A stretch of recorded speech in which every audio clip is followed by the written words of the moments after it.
अस्सलामु अलैकुम व रहमतुल्लाहि व बरकातुहू।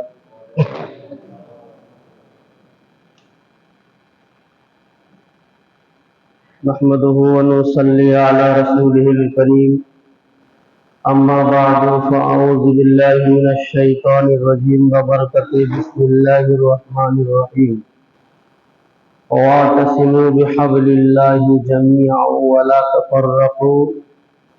सदक़ल्लाहुल मौलानाल अज़ीम व बल्लगना रसूलुहुन नबियुल अमीनुल मकीनुल करीम व नहनु अला ज़ालिका लमिनश शाहिदीन वश शाकिरीन वल्हम्दुलिल्लाहि रब्बिल आलमीन। समस्त हम्द व तारीफ प्रशंसा अल्लाह सुब्हानहु व तआलार जन्य, जिन कुल कायनातेर खालिक व मालिक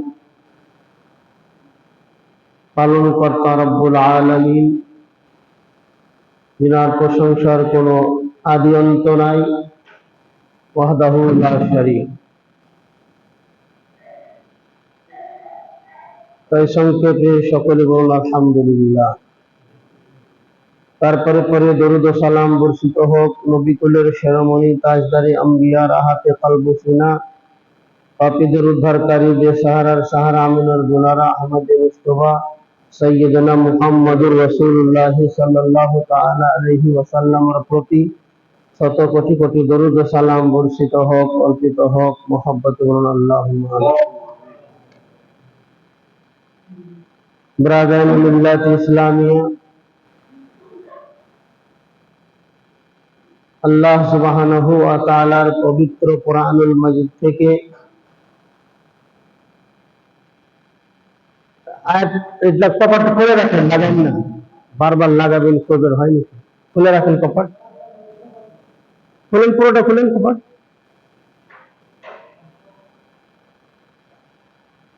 আল্লাহ সুবহানাহু ওয়া তাআলার পবিত্র কুরআন আল মাজিদ সেই থেকে একটি আয়াত আমি তেলাওয়াত করেছি, ওয়া আতাসিমু বিহাবলিল্লাহি জামিআ। আল্লাহ তাবারক ওয়া তাআলা রশ্মিকে মজবুতির সঙ্গে ধরো, একত্রিতভাবে মজবুতির সঙ্গে আল্লাহর রশ্মিকে তোমরা ধরো। আয়াতের বিশ্লেষণ কি হবে? নবী পাক সাল্লাল্লাহু তাআলা আলাইহি ওয়াসাল্লাম বললেন যে কুল্লু মুসলিমিন ইখওয়ান, প্রত্যেকটা মুসলমান এক অপরের ভাই, দিনী ভাই যাকে বলে।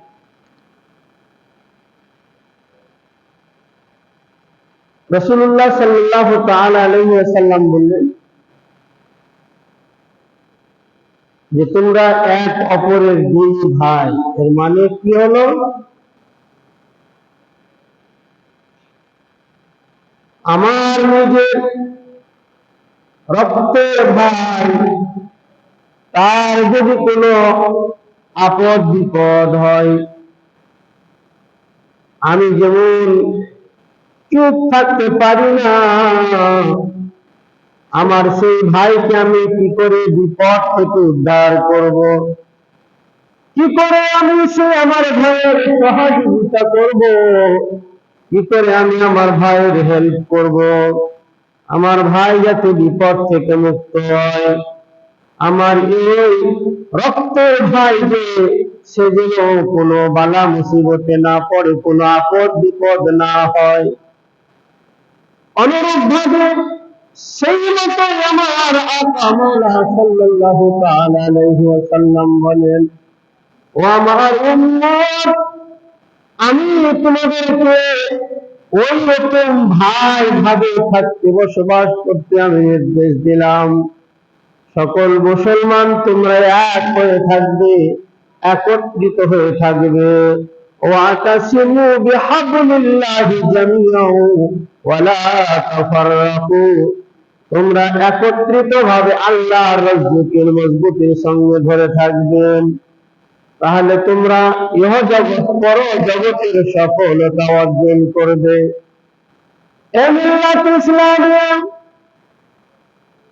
সাহাবারা এই আয়াতের মানে কতটা বুঝলেন, আমরা কতটা বুঝলাম, নবী আমাদেরকে কতটা বুঝাতে চাইলেন? আমার নবী পাক সাল্লাল্লাহু তাআলা আলাইহি ওয়াসাল্লাম যখন কাফেরদের অত্যাচারে সাহাবাদেরকে হিজরত করে মক্কা থেকে মদিনা শরীফ যেতে বললেন, সাহাবাদের মক্কার মধ্যে ঘর বাড়ি জমি জায়গা বাগান সব আছে, কোনো অসুবিধা নাই।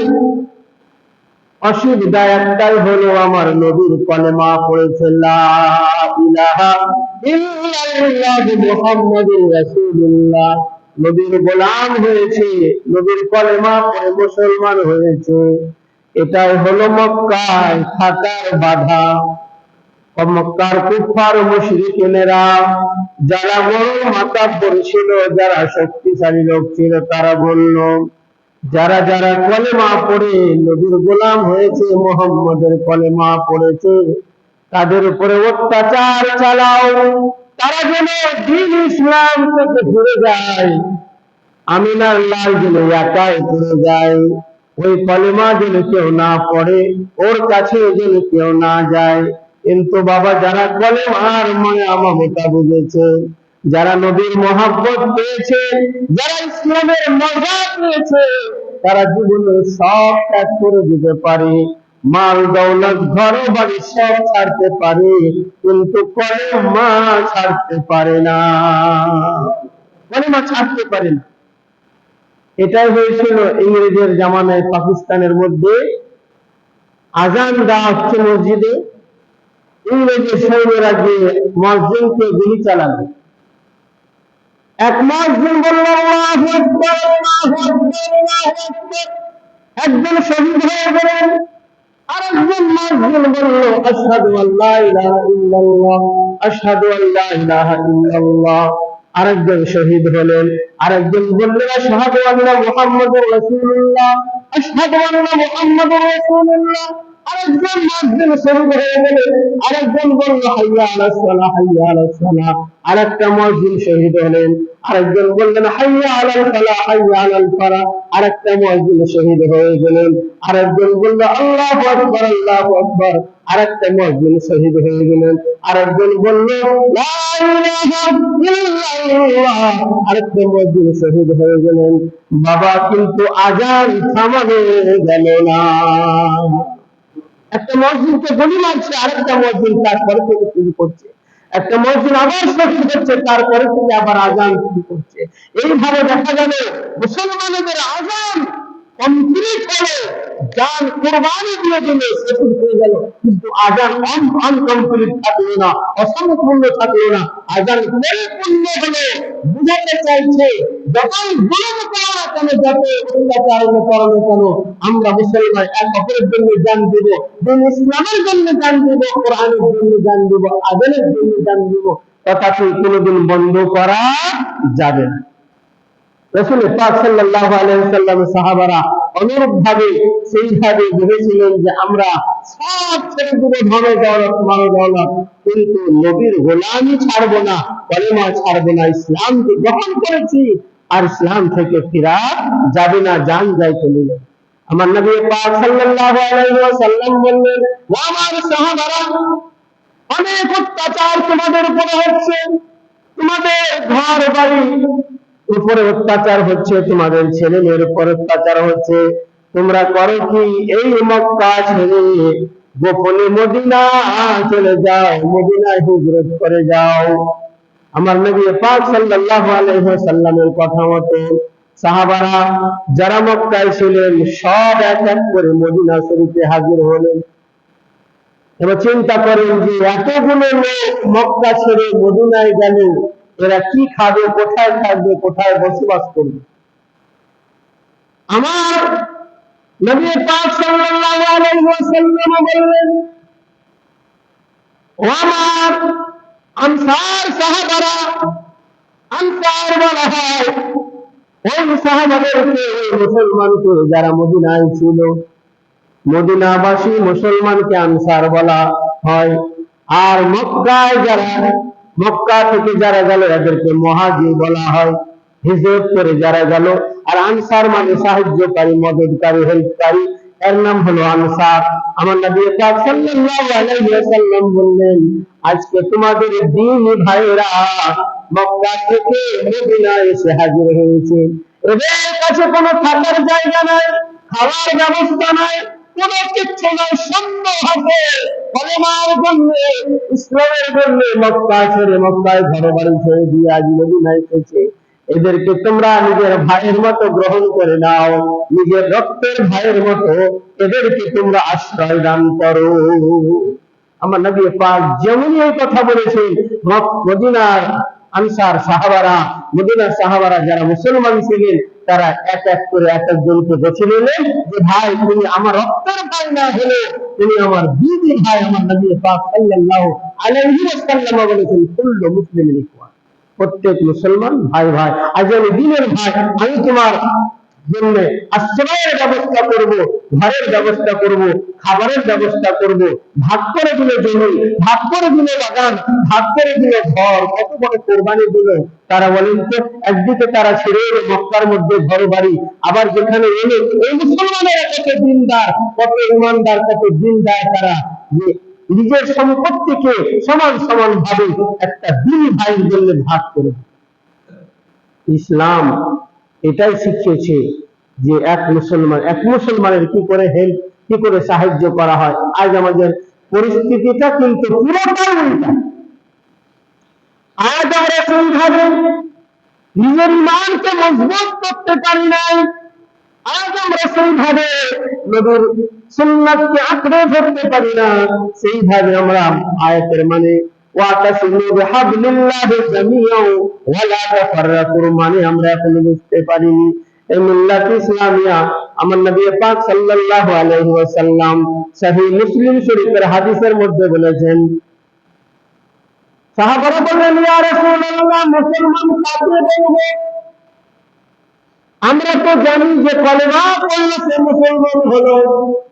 আমার নবী পাক সাল্লাল্লাহু আলাইহি ওয়াসাল্লাম বলেন, কলেমা পড়লে মুসলমানের মধ্যে, ইসলামের মধ্যে দাখিল হলো, কিন্তু মুসলমান হওয়ার জন্য যে শর্তগুলো রয়েছে ওই শর্ত যদি পূর্ণ না করতে পারে তাহলে সে প্রকৃত মুসলমান হতে পারে না।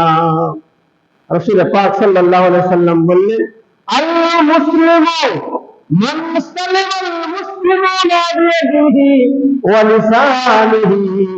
মুসলমানের এক নম্বর পরিচয় হবে তার ভাষা নম্র হবে, তার জবানে শিরিন হবে, মিঠাস হবে, তার জবান দ্বারাই কোনো মুসলমান আঘাত পাবে না, কোন মুসলমান তার দ্বারায় কোনো আঘাত পাবে না। अल मुस्लिम मन सलमल मुस्लिमूना बियदिही, मुसलमान उसको कहते हैं जिसके जबान से और हाथ से दूसरे मुसलमान महफूज हो जाए, उसी को मुसलमान बोलते हैं। मुसलमान हवर जन्म नबी पाक सल्लल्लाहु अलैहि वसल्लम बोले, मुसलमान उसी को बोलते हैं कि जिसके जबान से और हाथ से दूसरे मुसलमान महफूज रहे, মানে হেফাজতে থাকে। আপনি আমার জবান দ্বারা কোন মুসলমান, আমার হাত দ্বারা কোন মুসলমান আঘাত পাবে না, এটাকে বলে মুসলমান। আজ আমাদের পরিকল্পনা কি? আজ আমাদের চিন্তা ভাবনা কি? এটা কেন হচ্ছে যে দুনিয়াটাকে আমরা একদম সোনার বানাতে চাচ্ছি। এই ক্ষণিকের দিন, কয়দিনকার জীবন যে আমাকে আল্লাহ দিয়েছে এটাকে আমি আনন্দের করতে চাইছি, এটাকে আমি খুব সুন্দর করে সাজাতে চাইছি। এই বাড়ি, এই জায়গাটাকে আমি খুব ভালোভাবে নাম কিনে আর টাকা পয়সা রোজগার করে ভালো বানাতে চাচ্ছি। এটা করতে গিয়ে আমার হাদিসটা জনঙ্গল হয়ে যাচ্ছে। এই হাদিসটাকে আমি জনঙ্গলে দিয়ে দিলাম, নবীর সুন্নাতকে আমি আর মানলাম না, আর নবীর কথাকেও মানলাম না, কোরআনের বাড়িতেও আমি কোনো পর্দা করলাম না। ব্রাদার মিল্লাত ইসলামিয়া, রাসূল পাক সাল্লাল্লাহু আলাইহি ওয়াসাল্লাম সারা বিশ্বের মধ্যে এই বাণী সকল মুসলমানের জন্য এই বাণী রেখে গেলেন, ওইভাবে যদি আমরা নিজের জীবন গঠন করতে পারি, নিজের আদর্শ যদি গঠন করতে পারি, আমি যদি ভাবি যে এই কয়দিনকার জীবনে এই জীবনের কোনো মূল্য নাই, আল্লাহর দেওয়ার রূহ আমার শরীরে রয়েছে, রূহ যখন বেরিয়ে যাবে আমি লাশ হয়ে পড়ে রইব, আমার কাছে কোন সম্পদ আমার মানে রাখে না, কোন ঘোড়া বাড়ি আমার সঙ্গে যাবে না।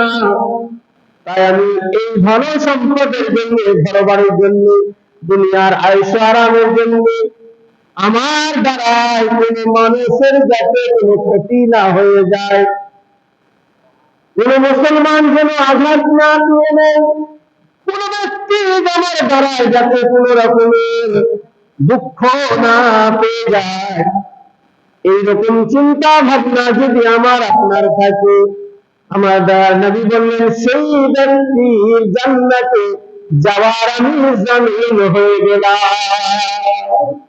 সেই ব্যক্তিকে জান্নাতে যাওয়ার আমি জামিন হয়ে গেলাম, যে জবানের গ্যারান্টি দিল যে আমার এই জবান দিয়ে কোন মুসলমানকে আমি দুঃখ কষ্ট দেব না। তো ব্রাদার, ইসলামের আদর্শ খুবই সুন্দর, ইসলামের তরিকা, আমার নবীর আদর্শ, নবীর সুন্নাত অতি সুন্দর। মানুষ যদি এটাকে নিজের জীবনের মধ্যে বাস্তবায়িত করতে পারে তো সব